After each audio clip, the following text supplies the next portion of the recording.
The flatbeds came without warning. Marcus Webb was halfway under a Silverado when he heard the air brakes. 3 trucks. He slid out from under the chassis, wiped his hands on the rag tucked into his belt, and stood up just as the first driver stepped onto the gravel. The man who came next was not a driver. He wore a dark suit, the kind you do not buy at a mall. His shoes were clean, which meant he had not walked across a gravel lot like this one in a very long time. He moved like a man who expected the world to rearrange itself slightly before he arrived anywhere. Marcus had never seen him before in his life. "Marcus Webb?" the man said. "That's me. Derek Calloway. Calloway Fleet Solutions." He said it the way people say the name of a place they expect you to have heard of. "I was told you're the best diesel engine man in the region." Marcus looked at the 3 flatbeds.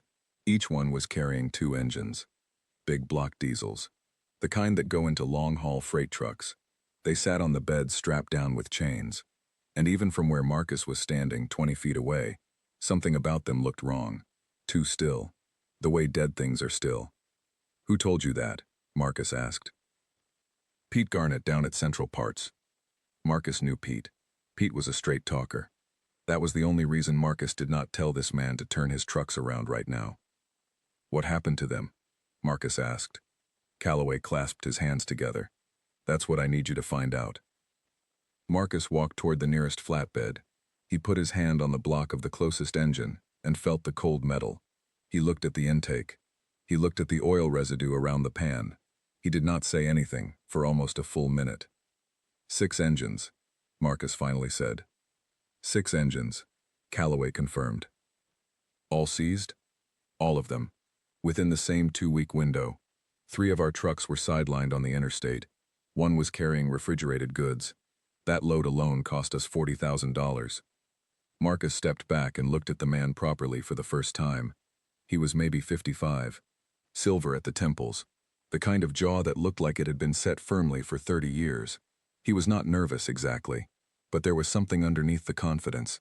Something that needed this to go a certain way. "I can look at them," Marcus said. "But I need to know everything. Maintenance records. Fuel logs. Who built these engines originally and when?" Calloway nodded. "I'll have my operations manager send everything over today." "Good. Now tell me your number." Calloway told him the flat rate he was offering for all 6 rebuilds. Marcus heard the number. He did the math in roughly 4 seconds. It was low. Not just a little low. It was the kind of number a man offers when he thinks the person across from him has no other options. Marcus was not going to argue about it standing in a gravel lot. He thought about his younger daughter, Nina, who needed dental work and had been waiting on it for 3 months. He thought about his older daughter, Priya, who had started picking up shifts at a grocery store after school without being asked, because she understood things that a 16-year-old should not have to understand yet. He thought about his account balance, which he had stopped checking every morning because it made his chest tight. He looked at the 6 dead engines. "Bring them in," he said. The drivers began unhooking chains. Marcus Webb's shop sat behind a tire place on Route 9, between a laundromat and an empty lot that used to be a sandwich shop. The building was a converted double garage with a reinforced floor, good lighting overhead, and a lift that Marcus had purchased secondhand from a dealership that was closing down 6 years ago. It was not a large operation. It was not meant to be. He had run it alone since his wife Carol passed away 4 years ago from a heart condition that the doctors had not caught until it was too late. After that, the shop became the thing that held the 3 of them together. Him and Priya and little Nina. They came to the shop on weekends. They ate lunch on the plastic chairs in the office. Priya learned to answer the phone with exactly the right tone. Polite but not chatty, because Marcus had told her that people who called a mechanic were usually already having a bad day and did not need extra words. Nina did her homework at the desk and drew pictures of engines that looked more like sea creatures than machinery, and Marcus had taped every single one of them to the office wall. This was the life. Small, tight, functional, like a well-built engine. The drivers set all 6 blocks inside the bay and left without much conversation. Calloway lingered for a moment. "How long?" he asked. "Depends on what I find," Marcus said. "Give me a week to assess, then we talk about timeline." Calloway handed him a business card. Marcus put it on the workbench next to his notebook. He watched the 3 flatbeds pull back out onto Route 9 and disappear. Then he turned and looked at the 6 engines lined up in his bay. He had seen seized engines before, plenty of them. Usually the story was simple: bad oil intervals, overheating, a cooling system failure that somebody ignored too long. Simple human neglect that snowballed into expensive destruction. But something about these 6 bothered him before he had even pulled a single bolt. They were too uniform. 6 engines from the same fleet, all failing within 2 weeks, all seized in a way that looked almost identical. That was not neglect. Neglect was random. Neglect played favorites. One engine goes, then maybe another 6 months later. Not 6 at once. Marcus opened his notebook. He wrote the date at the top of the first page. He wrote the word he always wrote when he started a job that did not feel straightforward. He wrote, "Why?" He put the notebook down, rolled up his sleeves, and got to work. He started with engine number 1 at 6 in the morning the next day. Priya had already made a pot of coffee and left it on the warmer for him before she went to school, because she did that every morning without being asked, and every morning it quietly broke his heart a little and filled it up at the same time. He had the head off engine number 1 by 7:15. He stopped. He leaned in close. He picked up his flashlight and aimed it down into the block. He looked at the bearing shells. He set the flashlight down. He picked up his notebook. He wrote a single sentence. Then he went to engine number 2. Same thing. By the time he had checked all 6, the coffee was cold and the morning light had shifted across the bay floor, and Marcus was standing very still, with his notebook in his hand, and a feeling in his gut that was not quite anger yet. It was something quieter than anger, the feeling that comes just before anger, when everything clicks into place, and you realize that what happened was not an accident. The bearing shells in all 6 engines were counterfeit. Cheap imitation parts, stamped with a legitimate brand's markings. Under load, they would fail. Not maybe, not eventually, definitely, every time. They were designed to look exactly right and perform exactly wrong, and whoever had sourced them had either known exactly what they were buying or had been so aggressively cutting costs that they had stopped asking questions. 400 miles. That was roughly how long these shells would hold before the heat and the friction and the pressure of a running engine turned them into scrap.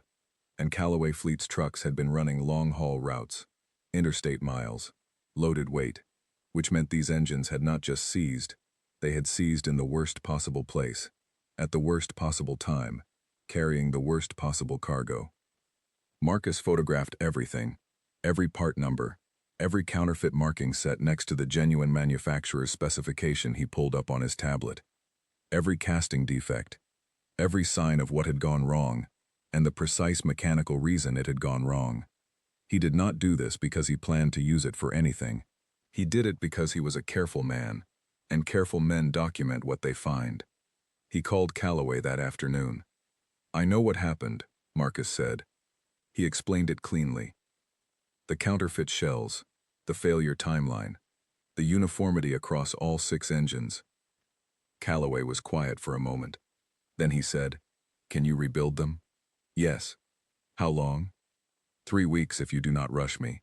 2.5 if the parts come in on time." "Do it," Callaway said. "Use good parts. Real parts. Send me the invoice for materials separately." "I need to know how these engines got counterfeit shells in the first place," Marcus said. "For the rebuild to mean anything, you need to close that hole." Another pause. "That's being handled internally," Callaway said. Marcus did not push. He was a mechanic, not a detective. He had told the man what he found. What the man did with that information was his own business. He hung up and went back to work. The next 3 weeks ran on a schedule that left no room for anything extra. Marcus was in the bay by 5:30 every morning. He sourced every replacement part himself, verifying every batch number, every manufacturer stamp, every specification against the factory tolerances. He called suppliers he had worked with for years and trusted. He turned down 2 parts offers that came in faster and cheaper than they should have, because fast and cheap was how this whole disaster had started. Priya ran the front desk after school. She handled the phone, the appointment book, the 2 regular oil change customers Marcus had turned away with an apology and a rescheduled date.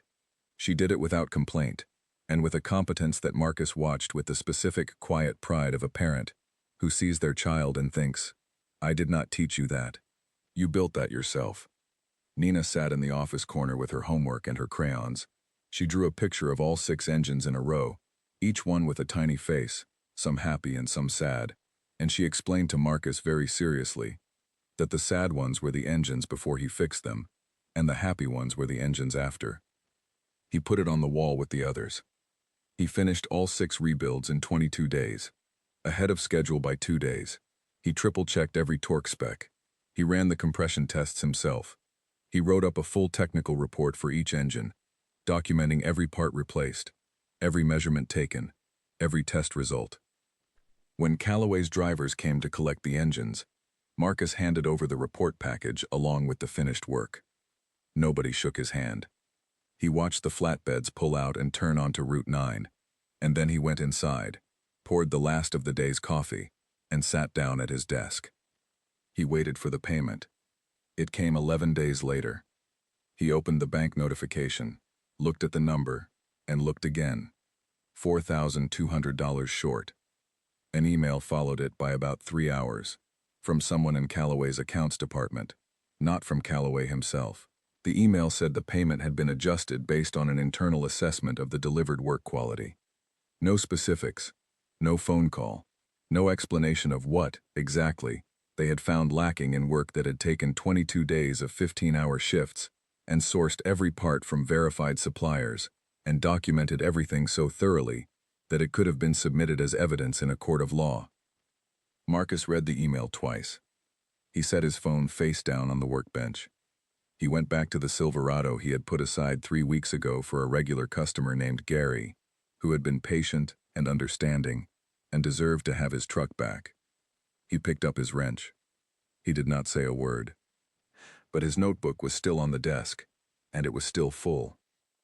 The first thing Marcus noticed when he pulled engine number 1 apart was that whoever had assembled these blocks had not been careless in any of the other ways. The gaskets were seated correctly. The timing was right. The cooling passages were clean. Someone had actually known what they were doing, which made the bearing shells more confusing, not less. Counterfeit parts do not usually appear inside otherwise well-assembled engines. When someone is cutting corners, they cut them everywhere. Sloppy gaskets, wrong torque specs, corners rounded off on everything. That is the signature of a shop that does not care. But these engines had been assembled by someone who cared about almost everything, just not that one thing. That detail had stayed with Marcus all through the rebuild. It meant something. He was not sure what, but it meant something. He had written it down in the notebook, assembled with care. Wrong shells. Why only that? Now, 11 days after delivering 6 rebuilt engines that he was confident in the way that only a man who has done 30 years of this work can be confident, he had been shorted $4,200 and handed a form email. He was not a man who raised his voice. He had learned early that raised voices in a shop are how accidents happen. Calm is a working tool. You keep it sharp. He called the number on Callaway's business card the next morning. A woman answered. She put him through to an assistant. The assistant told him that Mr. Callaway was in meetings and could she take a message. Marcus left his name and his number. 3 days passed. He called again. Same path, same assistant, different phrasing of the same outcome. He wrote a letter. Short, professional. He outlined the work completed, the timeline, the materials cost, the technical documentation provided, and the discrepancy between the agreed rate and the payment received. He asked for the missing $4,200 and a written explanation of what the internal quality assessment had found. He sent it by email and by certified mail to the address on the business card. 2 weeks passed. Nothing. Marcus was not a man who was easily rattled. He had buried his wife. He had run a business alone with 2 daughters, and a lift that broke down twice a year, and a parts supplier who retired and left him scrambling for a replacement, and a roof that leaked in the back corner of the bay every time it rained hard. He knew how to function under pressure. He knew how to keep going. But this was a different kind of pressure. Not the heavy kind that crushes, the quiet kind that accumulates, the kind that sits in the back of the shop at night when the kids are asleep and the work is done, and there is nothing to distract you from the arithmetic of what you are owed versus what you received. He did not tell Priya about the short payment. She was 16 and already carried too much awareness of how things worked in their household. He did not want her doing extra shifts at the grocery store because she had somehow intuited that her father had been cheated. He also did not tell Gary, who came to pick up his Silverado and noticed the 6 empty spaces in the bay where the rebuilt engines had sat, and asked Marcus what the big job had been. Fleet rebuild, Marcus said. 6 engines. All for one client? All for one client. Gary whistled. That must have been good money. It was a job, Marcus said. He handed Gary his keys, and Gary drove away, and Marcus went back inside and looked at his notebook. He had not opened it since the payment came in short. He had left it sitting on the desk, face down, the way he had put his phone that evening, like he could not quite look at it yet, without something starting that he was not ready to start. He picked it up now. He opened it to the first page, the date, the word at the top, why. He turned through the pages slowly, every photograph reference, every part number, every counterfeit shell documented next to the genuine specification, every note about uniformity, about the pattern, about the fact that 6 engines from the same fleet all failed the same way at the same time for the same reason. By the time he reached the last page with writing on it, something had settled in him. Not anger. Anger burns hot and fast and then leaves you empty. This was something else. Something with more structure than anger. Something that felt, oddly, like the same thing he felt when he was diagnosing an engine that everyone else had given up on. A kind of cold, patient certainty that if you look carefully enough and document clearly enough, and do not let anyone rush you, the truth is always findable. He had found it once in those 6 engines. He had written it all down. He had not decided yet what to do with it, but he was looking at the notebook now, and that was a start. The shop was quiet. The overhead light hummed. Outside, Route 9 carried the distant sound of trucks moving through the night, engines turning over, the steady percussion of a world that kept moving, whether you were paid fairly or not. Marcus put a fresh pot of coffee on. He sat down. He opened his notebook to a clean page. He picked up his pen. The operation manager's files had come in on the day Callaway had promised. Marcus had read through them carefully before he started the rebuild, not because he needed them for the mechanical work, but because they helped him understand the shape of the problem. Fleet maintenance logs, fuel records, engine installation dates, service intervals. What the logs showed was that these 6 engines had all been installed within the same 4-month window, all by the same contracted service company, a firm called Apex Drive Systems, which was listed in the paperwork as an approved Callaway vendor. Apex Drive Systems. Marcus had never heard of them. He had searched for them online during one of his late evenings in the shop and found a website that looked like it had been built in an afternoon. A logo, a phone number, a list of services that was vague in the way that lists of services are vague when the person writing them does not want to be specific about anything. No reviews, no history, no LinkedIn page for anyone who worked there. He had noted all of this in the notebook. He had not raised it with Callaway because Callaway had told him it was being handled internally, and Marcus had taken that at face value. A man brings you a problem to fix. You fix it. You do not tell him how to run his company. But sitting here now, with the short payment and the unanswered phone calls, and the certified letter that had vanished into silence, Marcus was looking at those notes again. He was thinking about the fact that Derek Callaway was a CEO who had shown up personally to a small shop on Route 9 to drop off 6 dead engines, which was not something CEOs usually did. They sent operations people. They sent logistics coordinators. They did not put on their good suit and ride with the flatbeds, which meant either Callaway was unusually hands-on, or this problem was something he could not afford to let anyone else see too clearly. Marcus wrote that in the notebook too. He was not accusing anyone of anything. He was just a careful man who wrote down what he noticed. He picked up his coffee. He looked at the clean page in front of him. He had been a member of a trucking industry forum online for about 3 years. He had joined it mostly to read. There were mechanics on there, fleet operators, parts suppliers, independent drivers, people who knew diesel engines the way Marcus did, from the inside out, from years of getting their hands dirty in ways that no manual could fully prepare you for. He had never posted anything. He was a reader, not a writer. He did not have opinions he needed to share publicly. He fixed engines. That was his conversation with the world. But he was looking at the notebook. And he was thinking about those 6 engines, and the $4,200, and the unanswered letters, and the fact that somewhere out there, trucks were running with engines built by a company that did not seem to fully exist, installed with parts that looked right but were not right, and that at some point, on some interstate, one of those engines was going to fail again. Not one that Marcus had rebuilt. Those were solid. He would put his name on every one of them. But he did not know how many other engines Apex Drive Systems had touched. He did not know how widespread the counterfeit shells were. He did not know if Callaway Fleet was the only company that had used them. He thought about a refrigerated truck broken down on the highway. He thought about a driver stuck on the side of the road at 2 in the morning. He thought about what it meant to know something important and say nothing. He started writing. The post was not dramatic. It was not accusatory. It was technical, because Marcus was a technical man, and this was a technical problem, and technical problems deserve precise language. He described what he had found. He used part numbers.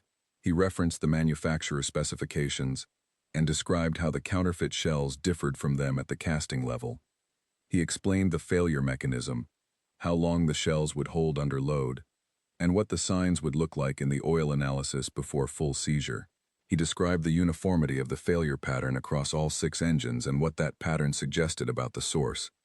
He did not use Callaway's name. He did not use the name of Apex Drive Systems. He titled the post with a simple description: Counterfeit bearing shells found across 6 fleet diesel engines, what I found and how to identify them. He posted it at 11:47 at night, with his coffee cup empty, and the shop dark except for the desk lamp. And then he closed his laptop and went home, and put Nina's blanket back over her, because she always kicked it off in the night, and he stood in the doorway of Priya's room for a moment, listening to her breathe, and then he went to bed. He did not expect much. Maybe a few mechanics would read it. Maybe someone would find it useful. That was enough. He was asleep by midnight. By 6 the next morning, his phone was ringing off the desk. The forum post had been read 4,000 times overnight. Marcus sat on the edge of his bed and looked at the notification numbers on his screen and blinked. He was not ready for this. He got up, made coffee, and drove to the shop. His phone rang while he was driving. He let it go to voicemail. It rang again before he had even parked. By the time he opened the shop at 7, the post had been shared to 3 other industry groups. Comments were coming in from mechanics across 6 states, some of them saying they had seen the same shells, the same markings, the same failure pattern. One man in Pennsylvania said he had rebuilt 2 engines last year, with what he now suspected were the same counterfeit parts, and he had not been able to figure out where they had come from. By noon, the post had been read 41,000 times. A journalist from a freight industry trade publication called and left a voicemail asking if Marcus would speak with her for an article she was writing about counterfeit parts in the commercial fleet sector. Her name was Louise Barker. She sounded calm and prepared, the kind of reporter who had been doing this long enough to know that the most important thing she could do on a first call was not seem threatening. Marcus did not call her back that day. He had 6 regular customers whose work he had delayed for the Callaway job, and he spent the afternoon returning calls and scheduling appointments, and doing the ordinary work of his ordinary business. But that evening, after Priya had finished her homework and Nina was asleep, Marcus sat at his desk and read through the comments on the post one more time. Among them, 3 separate commenters had mentioned Apex Drive Systems by name. Marcus had not mentioned the company in his post. He had not mentioned any names at all. But 3 people, in 3 different states, had brought up that name in the comments. One of them was a fleet maintenance coordinator in Virginia, who said that Apex Drive had serviced a portion of his company's trucks 18 months ago, and that 2 of those trucks had since had unexplained engine failures that had never been fully diagnosed. Marcus read that comment 4 times. He added a note to his notebook. He also, for the first time, allowed himself to feel something that was not quite anger, and not quite satisfaction, and not quite fear, but was something in the middle of all 3. He was a mechanic who had made a post about parts. He had not gone looking for this. He had just written down what he found, the way he always did, and posted it because he believed that people who work with diesel engines deserved to know what was circulating in the supply chain. But something larger than a parts warning was taking shape now. He could feel it the way you feel an engine that is about to do something unexpected. A change in the vibration, a note in the rhythm that does not belong. He closed the notebook. He picked up his phone. He called Louise Barker back. Within 48 hours of that call, the article was live. Louise had done her work quickly and thoroughly. She had reached out to 3 of the mechanics who had commented on the forum. She had obtained a sample of the counterfeit shells from a supplier contact who had been unknowingly stocking them, and she had sent them to an independent materials testing lab. The lab confirmed what Marcus had documented in his notebook. The shells were significantly below specification. The metal composition was wrong. The tolerances were off. Under operating load, they were guaranteed to fail. The article did not mention Callaway Fleet Solutions by name. Louise had told Marcus she could not include the company without a named source willing to go on record, and Marcus had not offered that. But the article described the failure pattern in enough detail that anyone familiar with the situation would recognize it. Callaway Fleet's operations manager, a man named Colin Page, apparently recognized it, because 2 days after the article published, Marcus received a voicemail from Colin Page, not from Callaway himself, saying that there may have been an administrative error in the payment processing, and asking Marcus to call back to discuss. Administrative error. Marcus listened to the voicemail twice. He did not call back. He had tried to resolve this quietly for weeks. He had called. He had written a letter. He had sent a certified mail. He had been patient in the way that a man is patient when he is tired and busy, and does not want a conflict, only what he is owed. That window had closed. He opened his notebook to the page where he had written down the name Apex Drive Systems. He looked at it for a moment. Then he turned to a clean page and wrote down the name Colin Page. His phone rang 3 more times that afternoon. 2 were journalists. One was a lawyer who specialized in freight industry disputes, a man named Philip Strand, who had seen the forum post and the article and wanted to talk. Marcus answered the last call. Philip Strand was direct. He had a low, unhurried voice and the kind of precision in his language that told you he had thought carefully about every word before he said it. He explained that he had handled several cases involving counterfeit parts suppliers in the commercial fleet sector, and that what Marcus had documented, if it was as thorough as it appeared, was significant, not just for the payment dispute, for the broader picture. How thorough is the documentation? Philip asked. Every part number, Marcus said. Every photograph, every manufacturer spec comparison. Dates, times, measurements, all of it. There was a brief pause. Mr. Webb, Philip said, I think you may have done something quite important without realizing it. Marcus looked at the notebook on his desk, the notebook that had started as a habit and ended up as something else entirely. I was just doing my job, Marcus said. I know, Philip said. That's exactly what makes it matter. The next 2 weeks moved faster than any Marcus had experienced in a long time. Callaway Fleet Solutions, it turned out, had been using Apex Drive Systems for engine installation work across not 6 trucks but 31. Apex Drive, whose paper existence was thin to the point of transparency, had been sourcing parts from a distributor that had been flagged in 2 prior warranty disputes in different states, disputes that had been settled quietly and quickly, with non-disclosure agreements that kept the information contained. Marcus did not discover this through any particular investigation of his own. He discovered it because, once the article published and the forum post kept circulating, people started talking. Fleet operators who had signed those earlier settlements, people who had agreed to stay quiet in exchange for compensation, began reaching out to Philip Strand, independently, without coordination, simply because they had been sitting on something for a long time, and now there was a context for it that had not existed before. Marcus was the context. One mechanic who had documented nothing. One notebook. One late-night forum post. He found this both remarkable and unsettling in equal measure.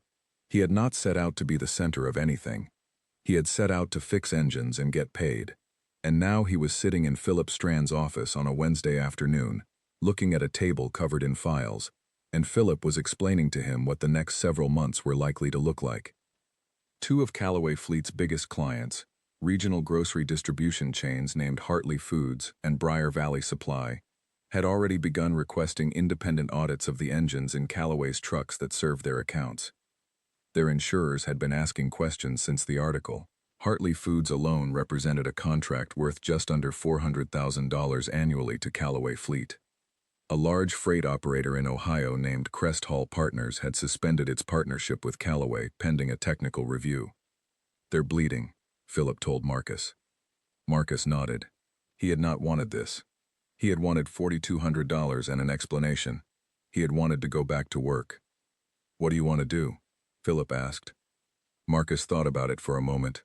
"I want what I'm owed," he said. "That's all I've ever wanted." Philip said he would handle that. He did. Within 10 days of Philip sending Callaway Fleet's legal team a detailed letter that outlined Marcus's documentation, the payment dispute, the unanswered correspondence, and the potential connection between the parts sourcing and the now public forum post, the $4,200 appeared in Marcus's account. There was no note with it, no explanation, no apology. Just the number, sitting there in his account where it had always belonged. Marcus looked at it for a moment.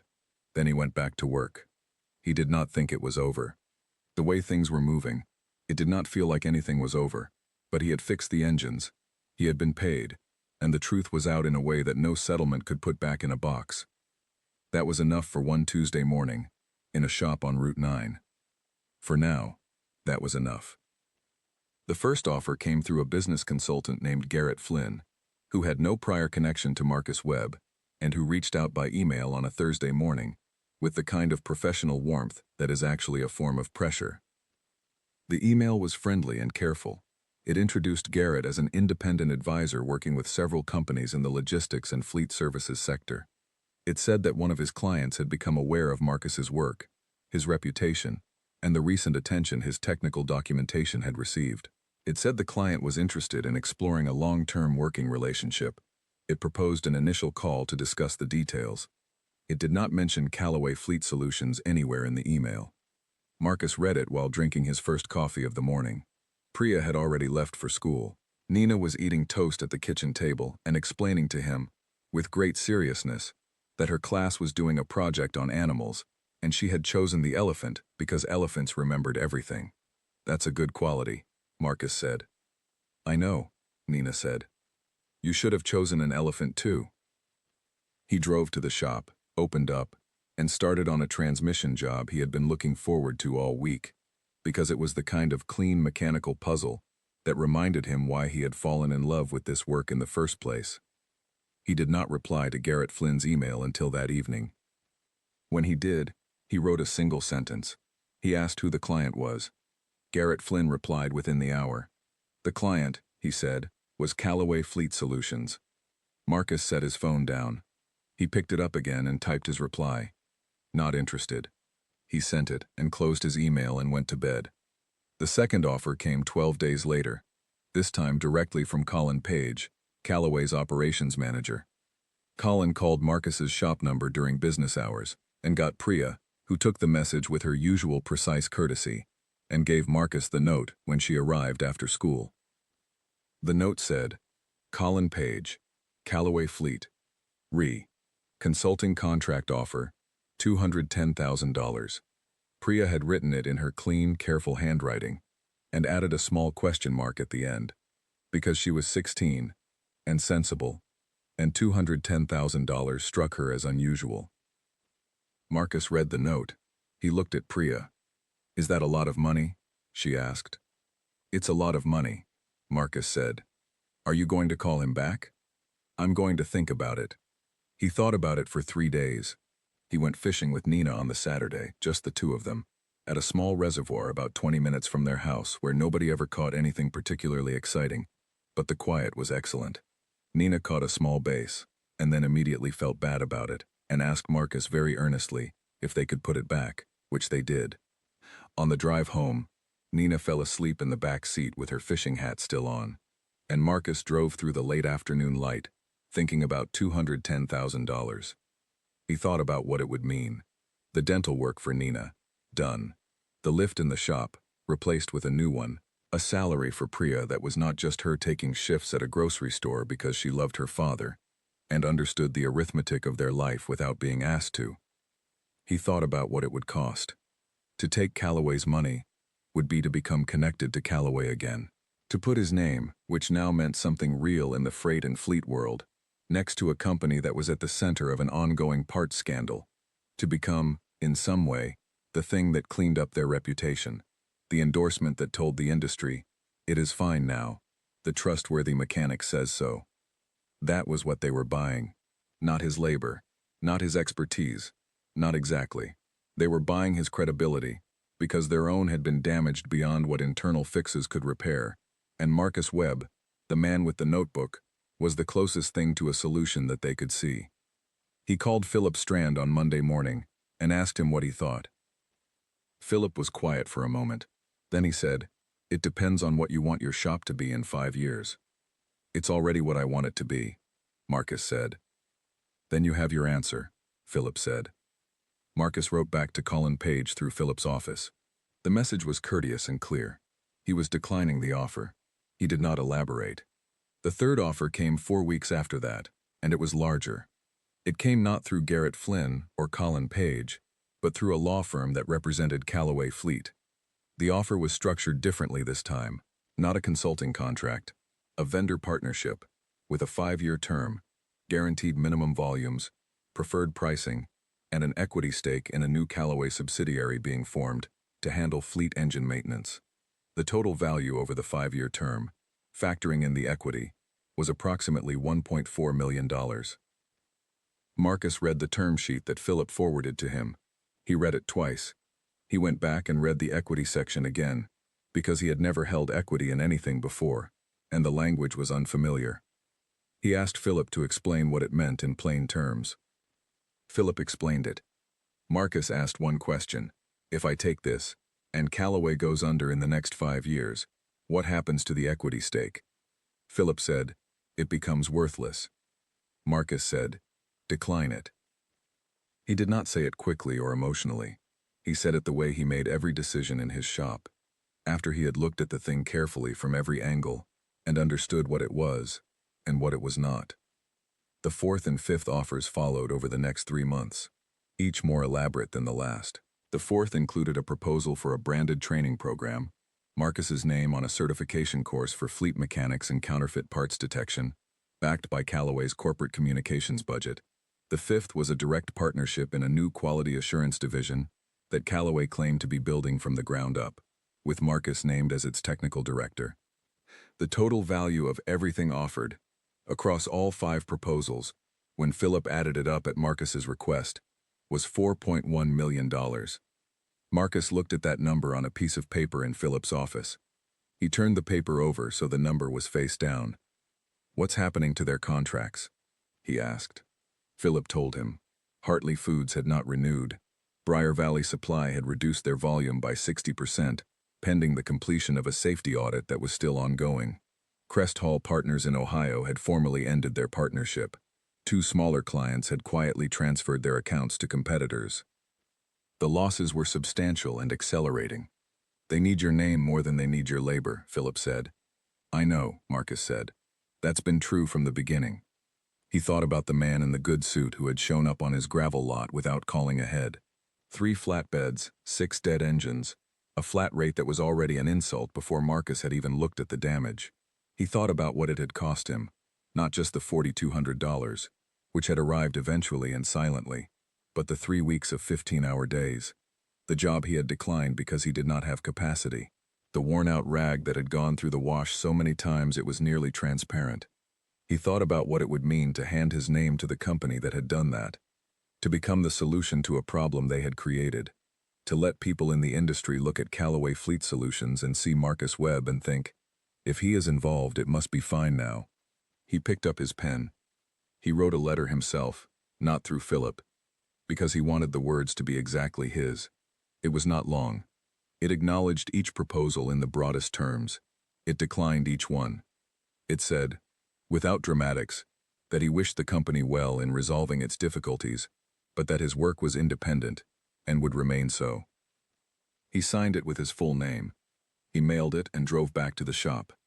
He did not know, when he parked and unlocked the bay and turned the lights on, that this was the last contact he would ever initiate with Callaway Fleet Solutions. He did not know exactly how the next year would unfold, but he knew what his shop smelled like in the morning: oil and metal, and the faint trace of the coffee Priya always left on the warmer. And he knew which engine was on the stand today, and he knew what needed to be done. He put his notebook on the bench. He rolled up his sleeves. He went to work. 14 months after the 3 flatbeds had pulled onto his gravel lot without warning, Marcus Webb's shop on Route 9 was a different place. Not different the way a renovation makes a place different. Different the way a tree looks different after a hard season. The bones were the same. Same floor, same lift, though a new one now, purchased with cash and installed by a man named Danny Shire, who had worked in commercial lift systems for 20 years, and who had also, as it turned out, read the forum post and knew exactly who Marcus was before he showed up to do the installation. "You're the bearing shells guy," Danny had said, which was not a thing Marcus had ever expected to be called. "I'm a mechanic," Marcus had said. "Right," Danny said, smiling. "The bearing shells mechanic." The walls of the shop were the same. The desk in the office was the same. The plastic chair where Nina used to do her homework was gone now, replaced by a proper desk in the corner with a good lamp, because Nina had decided at some point in the past year that the office was also her study space, and she required adequate lighting, which was, Marcus felt, a completely reasonable position. What was different was everything else. He had 2 mechanics working for him now. The first was a man named Glenn Atchison, 34, who had worked at a dealership service center for 8 years and left because the corporate environment made him feel like a parts replacement drone rather than an actual mechanic, and who had applied to Marcus's shop after reading the forum post because he said he wanted to work somewhere that documented things properly. The second was a woman named Carol Finch, 27, fresh from a technical certification program, who had almost no experience but an exceptional eye for detail that Marcus had spotted in the first 10 minutes of her interview, when she noticed a hairline crack in a block he had on the bench, and said quietly, "Is that a casting defect or impact damage?" It was a casting defect. Glenn had not noticed it. Marcus had hired her the same day. The floor of the bay had been expanded by 12 feet into the adjacent space, which had previously been used for storage, and which Marcus had been paying the building owner for anyway as part of his lease. He had negotiated the conversion 3 months ago, and Glenn and Carol and Marcus had spent a weekend moving shelving and rearranging equipment, and by Monday morning, the shop had room to work on 3 vehicles simultaneously instead of 1. There were, on most days, more than 3 vehicles waiting. This was new. Marcus was not famous, exactly. He did not have a sign on the highway. He had not run a single advertisement. What he had was a name in the freight and fleet industry that had become, through a chain of events he had not planned and would not have chosen, synonymous with a particular kind of work. Careful work, documented work. Work you could trust, because the man who did it wrote down everything he found. Fleet operators had started calling. Not local ones, operators from 2 states over, from Pennsylvania, from Delaware, from the edge of New England. They were not all big companies. Some of them were small operations, independent owner-operators with a handful of trucks, who could not afford a failure and wanted their work done by someone whose reputation had been tested in public and had held. Philip Strand had helped him put together a standard service agreement that included a documentation protocol, a parts verification checklist, and a client report format. Not legally complex, just clear, just thorough. The kind of paperwork that said, "This is how we work, and here is everything we found, and here is how we can prove it." Louise Barker, the journalist who had written the original article, had come back 6 months later to do a follow-up piece. She had spent a day at the shop, talking to Marcus, talking to Glenn, watching Carol diagnose an issue in a fleet truck from a paper supply company based in Baltimore. The follow-up piece ran in the same trade publication and was titled, simply, "What Good Work Looks Like." Marcus had not seen it before it ran. When Louise sent him the link, he read it once, at his desk, after the shop had closed for the day. He did not feel proud, exactly. He felt something quieter, something closer to relief. Relief that the record was accurate, that the work was described correctly. that what he had built was represented plainly, without inflation. He filed the link in the notebook, not the original notebook, which was full now, and sat in the top drawer of the desk, but the second one, which he had started 6 months ago, and which was already a third of the way through. He had given a presentation at the Freight Industry Association's annual conference.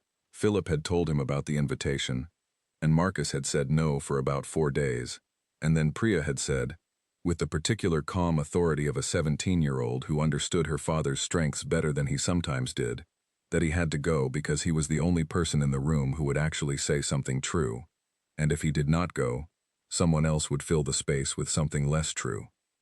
He had gone. He wore a suit he rented the day before and returned the day after.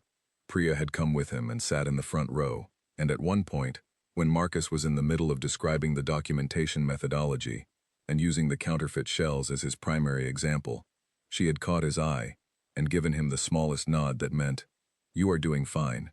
Keep going." He had kept going. The presentation had been picked up by 3 industry newsletters.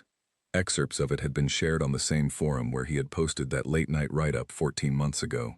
A man in Texas had emailed him afterward to say that the documentation protocol Marcus described had already helped his team identify a suspicious parts batch before it went into any engines, and that he did not know how to calculate what that had saved them, but that it was significant. Marcus had written that email down in the notebook. He did not check the Callaway Fleet news particularly closely. He was busy. But Philip kept him informed of the broad strokes, because some of what was happening there touched on the documentation that Marcus had produced, and Philip felt Marcus should be aware. What Marcus knew was this: Hartley Foods had completed their audit and terminated their contract with Callaway Fleet. Briar Valley Supply had done the same. Crest Hall Partners in Ohio had issued a brief public statement confirming they had ended their partnership and cited concerns about parts sourcing integrity as a contributing factor. Callaway's insurance premiums had increased substantially. There had been changes at the executive level, though Marcus did not know the details and did not need to. And then, on a Tuesday morning in the second week of the 14th month, Marcus read a brief news item while eating toast, before driving to the shop. Callaway Fleet Solutions had filed for Chapter 11 bankruptcy protection. Among the financial liabilities cited in the filing were breach of contract claims totaling more than $2.3 million, primarily from Hartley Foods and Briar Valley Supply. Marcus read the item once. He set his phone face down on the kitchen table. He looked at the table for a moment. Nina came in, still in her school uniform, and asked him if he had seen her backpack. "Hallway hook," he said. She went and got it and came back and poured herself a glass of juice and asked him if anything was wrong, because he was looking at the table in a specific way. "Nothing's wrong," he said. "You look like you're thinking about something that isn't the table." "I'm thinking about work," he said. "Is work good?" He looked at his daughter, 8 years old, glass of juice in hand, backpack on, completely ready to face the day in the particular way that children are ready for things, before adults have finished deciding how to feel about them. "Work is very good," he said. She accepted this and left for the hallway to wait for the school bus, and Marcus sat for another moment at the kitchen table. He was not happy about what had happened to Callaway Fleet. He took no pleasure in a company going under. There were people who worked there, drivers and dispatchers and office staff, people who had nothing to do with parts sourcing decisions, who were now facing uncertainty because of choices made above them. That was not a good thing. He held that thought clearly and did not set it aside. But he also knew what he knew. He had been brought 6 dead engines by a man who had not told him the full extent of the problem. He had been shorted on his payment with no explanation. He had tried to resolve it quietly, through calls and letters, through the ordinary channels of professional communication. He had been ignored. He had done his work. He had told the truth. He had kept his notebook. What happened after that was not his responsibility. He had not set out to destroy anyone. He had set out to fix engines and get paid. He drove to the shop. Glenn was already there. Carol arrived 7 minutes later with a coffee for Marcus that he had not asked for, but that she had started bringing because she had noticed he ran out of his own coffee by 9 most mornings, and that this correlated with him becoming slightly less talkative. The 3 of them stood in the bay for a moment, the way they did at the start of every day, looking at what was on the schedule. There was a fleet truck from a paper supply company due in at 8. a refrigerated transport vehicle booked for later in the morning, with an oil consumption issue that Glenn had already started researching, and a private pickup, a regular customer, straightforward. A man named Alan Briggs who had been bringing his truck to Marcus for 4 years, and who always arrived exactly on time, and always left a small box of pastries on the desk, because he said a man who fixed things properly deserved something good to eat. Alan's at 8:15, Carol said, checking the board. He'll be here at 8:12, Glenn said. He's always early. He's always at 8:15, Carol said. He's always early enough that it looks like 8:15, but it's actually 8:12. Marcus picked up his torque wrench from the bench. Let's get started, he said. He went to work. Glenn went to work. Carol went to work. The shop filled with the sounds that Marcus Webb had lived inside for 30 years. Metal and motion, and the specific quiet patience of people who understood that good work could not be hurried, only done. Outside on Route 9, trucks moved through the morning in both directions, carrying freight and goods and the ordinary business of the world from one place to another.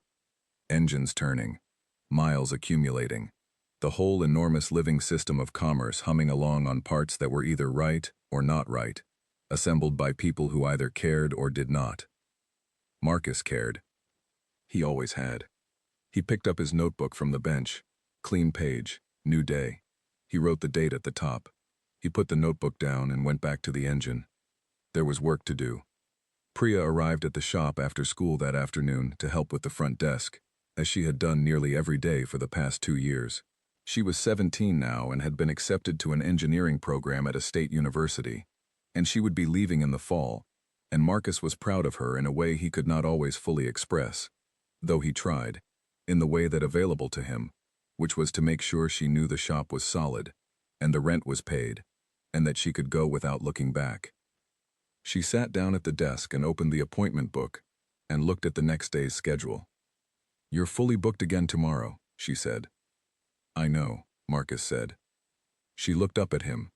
She had her mother's eyes, Carol's eyes, a specific shade of brown that held both warmth and judgment in equal parts. And when she looked at him directly, he sometimes had to look away for a moment, because it was too much at once. You should take Sunday off, she said. I'll think about it.